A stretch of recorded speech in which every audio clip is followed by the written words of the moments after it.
This is the fanfiction Tikal, based off of the novel Leviathan by Scott Westerfield. Tikal is by Nenya61192. Tikal, Chapter 1, A Request.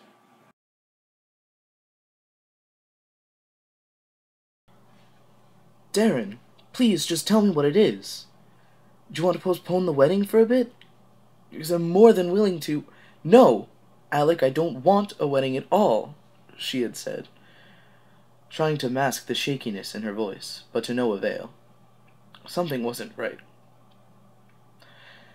Alec remembered the hot sting of the tears in his eyes. But why? Is studying more important than our life together? You've already become a doctor. What else do you want? Darren hesitated. Alec could see her clenching her jaw to try to bite back the tears, but it wasn't working. No, it's not that. It's just... Am I not good enough for you? Alec, of course you are. I mean, we can't be together. Her voice had betrayed her tough facade greatly in the last sentence. He felt every bone in his body break. Every tear burned his flesh. He felt nothing but pain. I love you, he said, not even trying to hide his trembling, shaky voice. I was willing to give up my empire for you, he said sharply. He hated being like this. She hadn't expected him to say those things. Did she really think she could just slither out of this without upsetting him? But she stood her ground. I'm sorry. Tears poured out of Alec's emerald eyes. He could do nothing but drop to his knees as she turned and walked away. He was awoken by a large bump the carriage went over.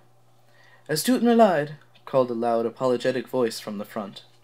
It belonged to none other than Mr. Otto Klopp. He and the Count and Bauer and Hoffman had stayed in his service long after their adventures aboard Leviathan. Surprisingly, Klopp had taken a great liking to traveling, so he had asked Alec if he could accompany him as his driver whenever he went abroad. Klopp had also grown fond of beasties, both fabricated and natural, so learning to work with them hadn't been a problem. And Bovra loved him, so it worked out very well. "Is he okay?" Alec called back. Alec was tired. He'd been traveling almost all day to get to the small Glasgow village. He'd come to Scotland for the sole purpose of responding to a letter he received from one Jaspert Sharp. It was very vague, but said that both Jaspert and his mother wished to see the Austrian Emperor immediately. It was a very important matter. He had kept in touch with Ma and Jaspert, despite Darren's wishes. As long as they were sneaky about it, no one would know. No one had heard from Darren in almost 2 years anyways, so he doubted she would ever find out. "Mr. Sharp," said Bovril, whose voice came from the seat behind Alec, as it stood up and peeked out of the carriage window. Alec looked down at it. "Yes, but not the one you're hoping for," he said. They had just arrived at the Sharps' house, and Jaspert, who must have seen the carriage coming, stood in the doorway to greet Alec. He had the same light blonde hair as Darren, and almost the same eyes, too. The carriage came to a stop, and Alec took Bovril and placed him in a large birdcage. "You stay here," he instructed Dolores. "If you behave well, I will make sure to have a treat for you." "Treat?" Dolores said excitedly. "Yes," Alec replied. "Now be good for Mr. Klopp. I'll be back." Alec placed a thin cotton sheet over the cage and went to unlatch the door. "Alec," said the handsome, tall, blonde man as he opened the carriage door. "It's so good to see you. It's been so long." He smiled. "Thank you for coming." "It indeed has," answered Alec, smiling and shaking Jaspert's hand as he stepped out of the carriage. The house looked exactly the same way when he had seen it for the first time 5 years ago, long before they were engaged. It was when Darren brought him home to meet her family. It was the least I could do, and besides, it's always nice to get away for a little while. I like Scotland quite a lot. "Aye, we do too. Thanks again so much for coming. It's really going to mean a lot to Ma." "Yes, I'm glad to. "Where is your mother, if I may ask?" "She was the reason you asked me to come," Alec inquired. The two of them had stepped into the small kitchen. Jasper's face fell. "That's just it," he began. "Would you like some tea? It might be able to explain everything if you're sitting down." Alec was a little taken aback by all the mysteriousness. Just a week ago, he had received a letter from Jasper asking Alec to come to their house in Glasgow, per his mother's request. It had all been in a very cryptic manner, but Alec was glad to see Darren's family, since he hadn't seen them in so long. Jasper motioned for him to sit down. Alec did so, and noticed the lovely little tray of tea sweets that had been set out earlier, one of which was shortbread, most likely Mrs. Sharp's recipe, Alec's favorite. He slyly put a piece in his pocket, for Barbara. Jasper sat down and handed him a mug. "So, Alec, the reason I wrote you was because Ma asked me to." Alec nodded. "Yes, you said that in your letter." "Oh, right, well, there's no other way to put it, so I'll just say it." He took a sip from his tea and looked down at the table. "She's dying." Alec wasn't expecting that. After a moment of silence, he softly asked, "How long does she have?" "Doc says a month, 2 if the medicine works," he said as he took another sip of tea. Alec studied his expressionless face for a moment. Jasper had changed since Alec had met him first, and greatly at that. 5 years ago, just after Alec and Darren started working for the Zoological Society and had come out to everyone as a couple, Jasper had enjoyed tormenting and teasing Alec in every possible way, simply because he was courting his little sister.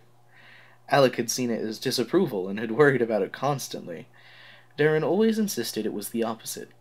"That's just the way he is," she would say whenever they discussed the matter. "He only does it because he likes you." Eventually, Darren was proved to be correct. To Alec's pleasant surprise, he and Jasper began to have real conversations together.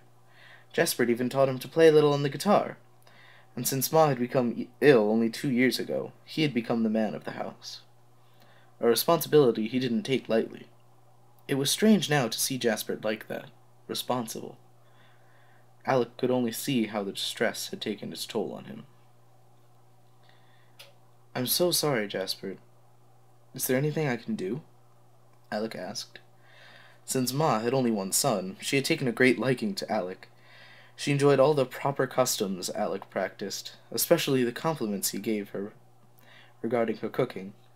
"A true gentleman he is," Ma had exclaimed the day he had first come to the house, and Alec couldn't stop raving about her shortbread. She even insisted he refer to her as Ma from now on, seeing as he was to become part of the family. Was. Jasper nodded. "Aye, that's kind of what I wanted to talk to you about. See, she's sort of got a last request she wants to ask you." Alec nodded fervently. "Anything." Jasper held his breath for a moment, and then spat it out. "She wants you to find Darren." Alec froze. Darren? He hadn't spoken to her in 2 years. As far as he knew, she wanted nothing to do with him. Why did Ma want him to find her? "Alec, I know what happened wasn't right. I'm ashamed of my sister for that, but please, just talk to Ma. She still considers you like her own, and ever since Darren disappeared, she hasn't been well. This would bring her so much peace," Jasper said almost tearfully. Alec nodded. "All right, I'll talk to her. May I see her?" "Aye," Jasper said. "Her room is this way," he said as he got up from the table. The two stepped up the stairs softly, bringing a wave of nostalgia over Alec. The stairs he had trudged up so many times with Darren while trying to sneak about. Ma's room was first on the left, right next to Darren's. Jasper knocked softly. "Ma, can we come in?" "Aye," said a weak voice from behind the door. "It's open." Jasper pushed open the door to reveal Ma Sharp, who was understandably not looking her best. Her face had thinned significantly, her hair turned a paler yellow than it had been before, and she had a constant look of being tired on her face. Alec had loved his own mother dearly, and since he had lost her, Ma had helped to fill the void that his mother left. It pained him to see her like this. Darren had certainly taken a toll on the Sharp family. She smiled. "Alexander!" He moved quickly, knelt by her side, and took her outstretched hand. "Ma," he said with a small, sad smile. "I see you got my letter," she said as she pecked him softly on the cheek, in an especially motherly way. "You'll have to forgive my appearance." "Yes, I got it," he said, "and I'm so sorry to see you aren't feeling well." She waved her hand. "Ah, no, I've been worse," she said with a wink. "Jasper, would you fetch me some tea?" "Aye, Ma, I'll be back in a moment," he said as he went through the door. Her wise blue eyes looked sad. Alec cleared his throat and said, "I understand you have a request for me." "Oh, yes, Alexander. Up until a few days ago I had no hope of seeing my daughter ever again. Or you, for that matter. But then Jasper received a strange letter in the mail." "A letter? From Darren?" Alec interrupted. "Yes, well, we think so, at least," said Jasper as he returned with the tea tray. "Don't interrupt," she continued. "Jasper, would you please fetch the envelope from my desk?" Jasper obeyed, and brought it over to her. She removed the paper inside. "It's a drawing. We think it's one of Darren's." Alec took the paper from Ma's hand and studied it. It was a beautiful, full-color drawing of some sort of bird he had never seen before.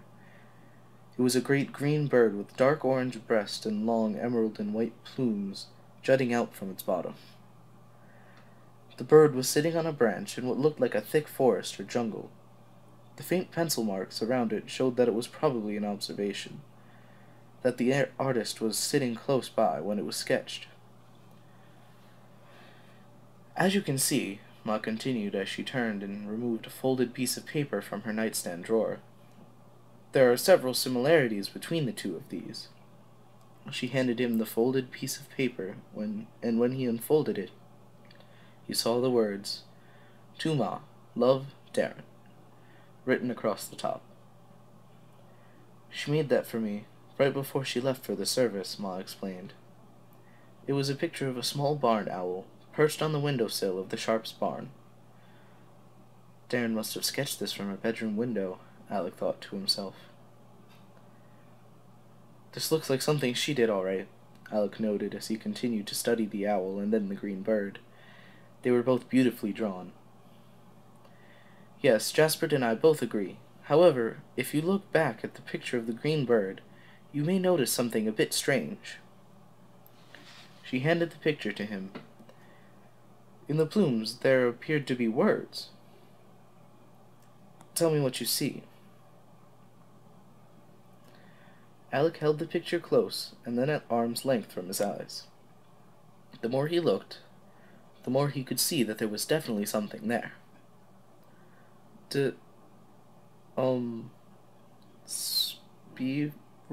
Sparrow? Spiro Sparrow?" he asked. Whatever could that mean? Was it a secret message Darren was trying to tell Jasper? "Actually, dum sprio spero," Ma corrected. "You are familiar with your Latin still, I trust." Alec nodded. He thought for a moment, then said, "While I have breath, I hope." Ma turned to him. "That's the Sharp family motto." Alec had to restrain himself from letting out a gasp. It had to be Darren. "It's from her," Alec said. "It has to be."